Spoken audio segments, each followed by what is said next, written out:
한미가 관세 협상을 타결했습니다. 미국이 한국에 부과한 상호 관세를 15%로 낮추고 한국은 미국에 3,500억 달러를 투자하기로 했습니다. 미국 관세율은 어느 정도 예상했던 것이고 악마는 디테일에 있다라는 말처럼 이후 정해질 협상 세부 내용에 따라 양국의 득실이 달라질 건데요.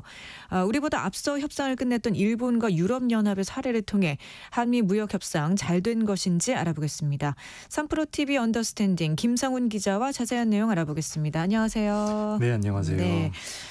극적으로 타결이 됐습니다. 다행입니다. 예, 우리나라와 미국 사이에 타결된 협상 내용 다시 한번 정리해 주시죠. 네, 일단 골자는 세 가지 정도로 요약할 수가 있습니다. 첫 번째는 3,500억 달러, 그러니까 우리나라 돈으로 한 490조 원을 미국에 투자한다는 건데요. 네. 이 중에 1,500억 달러는 조선업 협력 분야에 쓰이고요. 예. 두 번째는 1,000억 달러 규모의 LNG나 원유 등 에너지 제품을 한국이 사가겠다. 이게 두 번째고, 세 번째는 이게 조금 핵심 쟁점이기도 했는데요. 쌀이나 소고기 등 농산물 시장 추가 개방은 없다라고 네. 하는 겁니다. 이걸 대가로 우리나라는 당초 25%로 예상이 됐던 상호 관세와 자동차 관세를 15%로 낮춘 건데요. 네. 뭐 아주 구체적인 내용이 나오진 않긴 했습니다만 2주 안에 열릴 정상회담에서 보다 구체적인 내용이 발표될 예정이거든요. 예. 여튼 그럼에도 협상 결과를 두고 여러 해석이 나올 수 있을 것 같긴 합니다. 일단 3,500억 달러라는 그 투자 기금의 규모가 우리 경제 규모와 달리 너무 큰 것 아니냐라는 평가가 있을 수 있고요. 농산물 시장 추가 개방을 막은 게 선방한 거다라고도 평가할 수도 있긴 하지만 또 아니다라고 하는 평가도 있을 수도 있으니까요. 예. 네, 그럼에도 먼저 협상을 끝낸 일본이나 EU와 비교를 하게 되면 그래도 우리나라는 지킬 건 지킨 게 아닌가라는 평가를 할 수는 있어 보입니다. 아무래도 일본과 많이 비교가 될 텐데 그렇죠. 일본과 비교하면 어떤 건가요? 일단 주요 교역국 중에서는 영국 다음으로 협상을 끝낸 게 일본이었습니다. 네. 지난 22일에 협상이 타결이 됐었는데 주요 내용은 우리나라와 비슷하긴 합니다. 일단 일본이 미국이 재건하려고 하는 핵심 산업에 5,500억 달러, 우리나라 돈으로 치면 760조 원 규모의 기금을 만들어서 투자를 하겠다라고 했었는데 그때 발표 당시에 그 규모, 그다음에 네. 구조 이런 것들 때문에 전 세계가 깜짝 놀라기도 그렇죠. 했습니다. 예. 트럼프 대통령은 일본과의 협상 결과를 이렇게 평가했었는데요. 일본은 관세 인하를 돈 주고 산 것이다. 그리고 일본은 자기 경제를 모두 개방하는 데 동의를 했고 이건 쉽지 않았다라고 덧붙였었는데 그래서 일본 내부에서도 너무 많이 양보했던 것 아니냐라는 비판 여론이 일기도 했었습니다. 정확히 뭐 어떤 거를 많이 양보했나요? 일단 발단은 트럼프 대통령의 발언이었는데요. 수익의 90%를 미국이 가져갈 것이다 라고 공개적으로 밝힌 겁니다. 하워드 러트닉 상무장관도 방송국 인터뷰에서 이렇게 얘기를 했습니다. 미국이 투자 프로젝트를 결정하고 실행 권한만 일본에 부여할 계획이다. 예를 들어서 트럼프 대통령이 항생제를 미국에서 만들자라고 네네. 결정을 하면 일본은 해당 프로젝트에 돈을 투자한다. 그리고 이 프로젝트에서 나오는 수익의 90%는 미국의 납세자가 그리고 10%는 일본에 분배가 된다. 일본이 이걸 약속하고 관세율을 낮춘 거다라고 얘기를 했는데 미국 상무부는 우리나라가 투자하겠다는 3,500억 달러의 투자 기금에도 똑같은 얘기를 합니다. 뭐 쉽게 얘기하자면 이런 건데 트럼프 행정부는 천연가스 같은 에너지 산업, 그다음에 반도체, 히토류 같은 핵심 광물, 의약품, 조선업 등 한 5개 산업에 천문학적인 돈을 쏟아부으려고 하고 있거든요. 네. 여기서 조금 중국을 따라잡고 싶다는 건데 예. 미국이 아무리 돈이 많아도 부족할 수가 있잖아요. 그리고 뭐 미국 정부가 그 산업을 키우고 싶다라고 해서 기업들이 그쪽에 돈을 쓰는 것도 아니기 때문에 그래서 일본 돈을 끌어왔고 이번에 네. 우리나라 돈도 끌어간 거라고 보시면 되는데 네. 그리고 그 돈을 투자해서 벌어들인 수익도 미국이 먹겠다라고 이제 간단하게 설명을 한 건데 네네. 문제는 일본에서 당시에 다른 얘기를 했었다는 겁니다. 어떤 얘기를 하고 있는 거죠? 뭐 우리나라도 아침에 그 대통령실에서 브리핑할 때 비슷한 얘기를 했는데 네. 협상에 참여했던 아카자와 료세이 경제상이 이렇게 얘기를 합니다. 이게 조금 어려운 내용이긴 합니다만 정확히 말씀을 드리자면 출자라고 하는 건 5,500억 달러에서 1에서 2%이고 나머지는 정책금융기관의 융자나 보증이 될 것이다. 빌려준다는 건가요? 맞습니다. 쉽게 풀어보자면 우리가 생돈을 넣어서 투자를 하는 게 아니라 대부분은 돈만 꿔주겠다라고 약속을 했다는 겁니다. 뭐 예를 들자면 이런 건데 미국은 일본이 알래스카 LNG 프로젝트에 투자하기를 희망을 하고 있죠. 네. 전체 사업비가 대략 440억 달러 정도 될 것으로 추산이 되는데 만약에 이 프로젝트에 일본이 참여하기로 결정을 했다. 그러면 일본 기업이 일정 부분 출자를 할 것이고요. 이게 바로 투자입니다. 그리고 일본 기업이 참여했으니까 이걸 계기로 사업비에 쓰이는 돈을 일본 국제협력은행이나 일본 무역보험 같은 공공금융기관이 뭐 보증을 서주면 다른 은행에서 손쉽게 돈을 꿀 수 있도록 하겠다는 겁니다. 말씀드린 것처럼 오늘 아침 대통령실 브리핑에서도 김영범 정책실장이 똑같이 설명을 했습니다. 예. 출자는 아주 적은 비중이 될 것이고 대부분은 대출이나 보증이 될 것이라고요. 일본과 똑같이 뭐 수출입은행이나 무역보험공사가 아마 그 역할을 할 것으로 예상이 됩니다. 네. 근데 이제 어쨌든 일본과 미국 해석 다른 거잖아요. 그렇죠. 누구 말이 맞는 거죠? 네. 일단 투자협정에 세부 조항이 나온 게 아니라서 네. 뭐 선뜻 말씀드리기는 쉽지 않긴 합니다만 지금까지 나온 걸로 보게 되면 적어도 미국 측의 해석이 조금 아전인수격인 게 아닌가라고 해석할 수 있는 게 왜냐하면 이게 통상의 셈법은 이렇게 됩니다. 다시 한번 알래스카 LNG 프로젝트 예를 조금 들자면 전체 네. 사업비가 440억 달러라고 말씀을 드렸잖아요. 네. 보통 프로젝트의 자본금이라고 하는 출자금은 사업비의 20% 정도가 됩니다. 그러면 출자금이 전체 다해서 한 88억 달러 정도라고 하는 거고 이미 출자한 그 사업자들이 있기 때문에 일본이 얼마나 뭐 투자를 할지 모르겠습니다만 대략 전체 자본금이 한 20% 정도 그러면 한 17억 달러 정도를 출자한다라고 가정을 하면 네. 그 돈이 이제 투자금이 되는 거고 전체 자본금을 뺀 나머지 80%인 352억 달러는 말 그대로 금융조달 금액이 되는 거예요. 미국은 이 17억 달러 일본이 출자할 수도 있을 만한 금액에 이제 다른 데서 외부 금융기관에서 꼬아오는 돈 352억 달러를 더한 금액 이 369억 달러를 투자라고 우긴다라고 볼 수 있는 건데 뭐 항상 트럼프 대통령이 익히 보여줬던 행태이긴 네. 합니다만 이게 네. 합리적으로 말이 안 되는 건 맞습니다. 그렇군요. 또 일본에서 비판하는 게 있다고 하던데요. 맞습니다. 예. 이게 우리나라랑 조금 결정적으로 다른 부분이기도 네네. 한데요. 트럼프 대통령이 일본이 쌀 시장을 더 개방했다라고 얘기를 했는데 엄밀하게 얘기하자면 더 개방한 건 아니긴 합니다. 그래요? 예. 정확히는 일본이 최소 시장 접근 물량이라고 하는 것에서 미국의 비중을 확대한다. 라고 하는 거지 쌀 시장을 더 개방한 건 아닌데요. 이것도 조금 어려운 얘기이긴 합니다만. 최소 시장 접근. 맞습니다. 네. 쌀 시장 개방은 대부분 무역 협상에서 핵심 의제 중에 하나거든요. 예. 과거에 많은 나라가 쌀이나 농산물 같은 건 수입 물량을 제한하거나 혹은 금지하거나 이런 비관세 장벽을 높이 쌓아놨었는데 그래서 세계무역기구에서 회원국들이 모여서 약속을 합니다. 우리 다 같이 모든 비관세 장벽을 없애고 다 관세화하자. 이제 그렇다 보니까 문제가 어떤 게 생기냐면 쌀 시장을 지키겠다라고 하는 나라들이 있을 수 있잖아요. 네. 그래서 관세율을 엄청 높여버린 겁니다. 우리나라나 뭐 네. 일본이랑 비슷한데 우리나라 같은 게 쌀 관세율이 아마 413%인가 그럴 거예요. 네. 그 대신에 최소한의 수입 물량에는 관세를 아주 낮게 부과하도록 하는 방법을 고하는 건데 그게 바로 최소 시장 접근 물량이라고 하는 겁니다. 그래서 일본은 전체 소비량의 10% 정도인 77만 톤을 낮은 관세로 쌀을 수입을 하는데 원래 이 77만 톤에서 미국 쌀이 한 30에서 40% 정도가 됐는데 네. 그 비중을 뭐 100% 가까이 늘리겠다라고 하는 겁니다. 당연히 이시바 시게루 일본 총리도 인터뷰에서 이걸 명확히 밝혔고 그래서 우리는 쌀 시장을 양보하지 않았다라고 뭐 내부적으로 평가를 하긴 합니다만 네.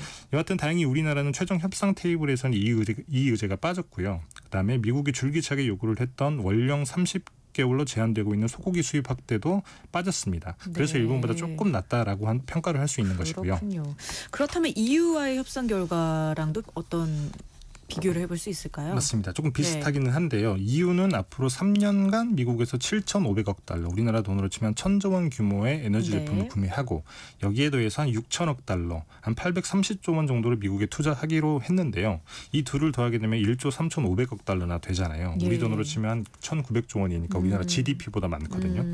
대신에 미국은 자동차 등을 포함한 모든 상품에 대해서 15%의 일괄 관세만 부과하기로 이렇게 협상 네. 결과가 나왔었는데 뭐 경제 규모가 큰 만큼 숫자도 엄청나게 커 보이긴 합니다만 요건 또 빈수레일 가능성이 있는 게 5,500억 달러를 투자하겠다라고 했던 일본의 경우에는 방식에 네. 있어서는 뭐 진짜 투자가 아닐 수도 있긴 합니다만 여하튼 일본에 있는 돈이 미국으로 흘러 들어갈 가능성은 매우 높은 게 그걸 집행하는 주체 자체가 금융공기업이에요.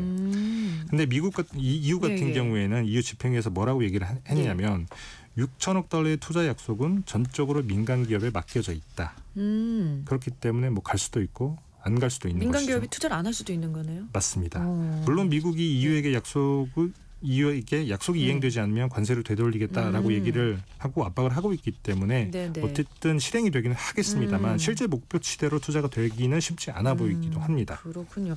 에너지 구매는 그래도 뭐 가능한 거 아닌가요? 맞습니다. 이건 그나마 실행 가능성이 높긴 한데요. 네. EU는 우크라이나 전쟁 이후에 러시아산 가스를 천천히 끊어내고 있거든요. 2028년까지 러시아에서 가스 구매를 전면 중단하겠다는 게 EU의 계획인데요. 그러면 그 자리를 누군가가 메워야 되지 않겠습니까? 예. 그래서 미국산 LNG, 원유 이런 것들을 사오는 게 EU 입장에서는 나쁠 게 없는 겁니다. 네. 다만 3년간 7,500억 달러라고 하는 목표치 달성 여부는 쉽지 않아 보이는 게 연평균으로 치면 2,500억 달러 정도가 네. 되거든요. 지난해 EU 전체 에너지 수입액이 한 4,357억 달러 정도였는데 예. 거기서 57%를 미국산으로 그렇죠. 채워야 한다는 얘기가 되는 건데 예. 에너지 구매를 이렇게 한국가에게 뭐 속된 말로 몰빵하는 것 자체는 여러모로 좋지도 않기도 하지만 네. 더더군다나 미국이 그만큼 LNG를 수출할 능력도 안 되기도 합니다. 그래요? 미국은 왠지 그 천연가스가 많다고 맞습니다. 느껴지던데. 예. 맞습니다. 미국에 천연가스가 남아도는 건 맞는데요. 네. 근데 미국에서 캐낸 천연가스를 EU로 들고 가려면 대서양을 건너야 되잖아요. 그러려면 기체 상태의 천연가스를 액화해서 LNG 운반선에 담아야 하는데 네. 지난해 기준 EU의 천연가스 소비량이 한 303억 입방피트 정도가 되거든요. 근데 미국에서 가동 중인 액화 수출 터미널이라고 하는 곳을 모두 돌려도 154억 입방피트만 수출을 할 수가 있습니다. 지금 짓고 있는 것들을 감안해도 2028년까지 하더라도 212억 입방피트 정도밖에 수출을 못하는데 네. 미국이 사실 천연가스를 EU에만 파는 건 아니거든요. 네. 우리나라에게도 사라고 했고 일본에게도 팔 테고 그다음에 중국에도 팔겠다고 하고 있으니 이 수출 용량을 여러 나라가 나눠 갔는데 EU가 다 이걸 쓸 수가 없다는 얘기입니다. 그래서 EU 입장에서는 이렇게 얘기를 할 수 있는 거죠. 일단은 많이 사겠다라고 약속은 했지만 우리가 약속을 안 지키려고 했던 게 아니다. 그렇죠. 미국 너네들이 능력이 안 돼서 못 사는 건 어쩔 수 없느냐. 그렇죠. 이렇게 얘기할 수 있다는 거죠. 그래도 이게 정부 간의 약속인데 네. 안 지켜지면 어떻게 되나요? 이게 사실 국가 간 약속이 무겁긴 하죠. 근데 보통 국가 간 약속이라고 하는 거는 국제법적인 구속력이 있는 조약 이런 형식으로 맺는데 네네. 이번 같은 경우는 그냥 협상의 결과인 거지 이런 조약이 아니거든요. 그래서 네. 이걸 지키지 않은 선례도 있습니다. 트럼프 1기 행정부 때도 중국과 무역 전쟁을 조금 심하게 벌였었잖아요. 네네네. 그때 당시에도 중국과 극적으로 협상을 타결한 적이 있는데 당시 중국이 2천억 달러 상당의 미국산 제품을 추가로 사기로 약속을 했었습니다. 하지만 이행하지 않았죠. 이것 때문에 지금 2기 행정부의 무역 협상이 조금 험난해지긴 했습니다만 여하튼 이걸 안 지킨다라고 해서 실질적인 타격을 입는 건 아니라는 겁니다. 물론 네. 뭐 당시에 경험이 있는 트럼프 행정부에서 뭐 여러 안정 장치를 두긴 했을 것 같긴 합니다만 여튼 뭐 국제정치 영역에서 힘이고법이라서 미국이 여러 방식으로 압박을 하긴 할 텐데 이게 꼭 법률적으로 지켜야 되는 건 아닙니다. 그렇군요. 일본과 미유의 그 투자 관련 내용들 살펴봤는데 네. 우리나라가 이제 3,500억 달러 투자하잖아요. 맞습니다. 어떻게 진행이 될까요? 이 3,500억 달러의 면면을 보면 그래도 우리가 일본이나 EU보다 협상을 잘한 부분이 있다라고 또 볼 수 있는 게 사실 우리에게 필요한 부분을 아주 잘 끼워 넣었습니다. 3,500억 달러 중에서 1,500억 달러의 돈이 조선업 협력에 쓰인다고 말씀을 드렸잖아요. 네. 이게 우리 정부가 제안한 마스가 프로젝트라고 하는 게 먹힌 건데 마스가는 미국을 다시 위대하게 만들겠다라고 하는 트럼프 행정부의 캠페인이 마가잖아요. 여기에 쉽의 S를 추가한 겁니다. 그래서 마스가. 맞습니다. 그래서 미국이 원하는 게 조선업을 재건해서 빠르게 강해지고 있는 중국의 해군력을 견제한다는 건데 그게 우리 조선업체와의 협력 없이는 불가능하거든요. 그래서 우리가 돈 벌 프로젝트에 우리가 돈을 대는 거고 그다음에 거기에 대한 구매 보증 이런 것들을 미국이 해주는 거니까 우리 입장에서는 오히려 이게 이득이라고 볼 수 있는 측면도 있는 겁니다. 나머지 2천억 달러도 반도체나 원전, 2차 전지 같은 우리 기업이 경쟁력이 보유한 분야에 쓰일 예정인 건데 일본은 이들 산업에서 우리나라보다 훨씬 뒤처져 있거든요. 그래서 이렇게 쓰이는 돈도 우리 산업에 그만큼 도움이 될 수도 있다는 겁니다. 근데 만약에 또 아까 일본처럼 수익에 맞습니다. 그런 얘기 또 나올 수 있는 거죠. 똑같이 뭐 수익의 90%는 우리 뭐 거다. 본인들이 가져가고 10%는 한국이 가져간다라고 얘기를 하고 있기는 합니다. 그래요. 그걸 이제 또 세부 협상에서 논의를 해봐야 되는 건가요? 그렇기도 하고 뭐 오늘 아침에 대통령실에서 설명을 하기는 이 수익이라고 하는 게 직접적으로 미국이 가져간다는 의미가 아니라 미국에 재투자하는 방식으로 미국 납세자들에게 돌아간다. 이렇게 해석하는 게 맞다라고 어쨌든 대통령실에서는 설명을 하고 있습니다. 그렇군요. 그럼 실제로 그 트럼프는 뭘 얻은 건가요? 일단 뭐 협상의 결과는 뭐 다 평가가 다를 수 있긴 하겠지만 어떤 윈윈처럼 보이기도 하고 실제로 대통령실에서도 그렇게 얘기를 하고 있고요. 네. 트럼프 대통령 같은 경우에는 조금 속빈 강정이긴 하지만 네. 국내에서 정치적으로 입지를 다지기도 했고 우리나라는 뭐 관세율 인하라는 실질적인 효과를 얻기도 했죠. 다만 네. 곰곰이 우리가 조금 생각을 해봐야 될 게 상식적으로 생각을 하자면 미국이 일방적으로 관세를 올린 거니까 네, 우리나라도 네, 네. 무역 보복으로 맞서는 게 사실 당연하거든요. 근데 그 대신에 원하는 걸 내주고 조금 덜 맞는 그렇죠. 길을 선택을 한 건데 네. 결국에는 트럼프 대통령이 더 많은 걸 얻어냈다라고도 볼 수도 있습니다. 그래서 그렇죠. 힘의 논리로 뭐 질서가 만들어지는 국제 정치의 한 단면이기도 한데요. 앞으로 뭐 세부적인 내용들이 있고 뭐 정상회담이 또 있기도 하니까 거기서 네. 조금 더 많은 걸 확보했으면 하는 바람이 있긴 합니다. 말씀하셨던 거 좀 연장해서 네네. 앞으로 이제 있을 추가 협상에서 무엇을 우리가 좀 얻어내거나 좀 조심해야 되는 게 있을까요? 일단 뭐 조심해야 되는 거는 조금 다 지나간 것 같기는 해요. 뭐 네, 농산물 시장 개방이라든지 이런 것도 우리가 지켜냈기 막았으니까요. 때문에 네. 다만 이 세부적으로 이제 투자 세부 협상이 어떻게 이루어질지가 뭐 관건인 건데 네, 네. 미국이 말한 것처럼 90%는 미국, 10%는 한국에 주겠다라고 하는 게 어떤 방식으로 돼야 되는 되는지 건지. 그거를 잘 이제 풀어나가야 맞습니다. 되네요. 그리고 우리 네. 같은 경우에는 예를 들면 미국이 원전을 다시 한번 르네상스라고 하는 것처럼 많이 만들겠다라고 하고 있는데 그러면 우리나라 원전을 어떻게 수출할 수 있는 건지 이런 것들을 조금 구체적으로 협상을 해야 되지 않을까라는 생각을 하고 있습니다. 아, 정말 국제사회에서 힘이 곧 법이다라는 말이 다시 떠오릅니다. 맞습니다. 글로벌 경제 3프로TV 언더스탠딩 김상훈 기자와 함께했습니다. 고맙습니다. 네, 감사합니다. 네. 쉐리 레이디 모던 토킹 곡 전해드리면서 KBS 1라디오 오늘 세계는 마치겠습니다. 저는 내일 오전 11시 5분에 다시 뵙겠습니다. 고맙습니다.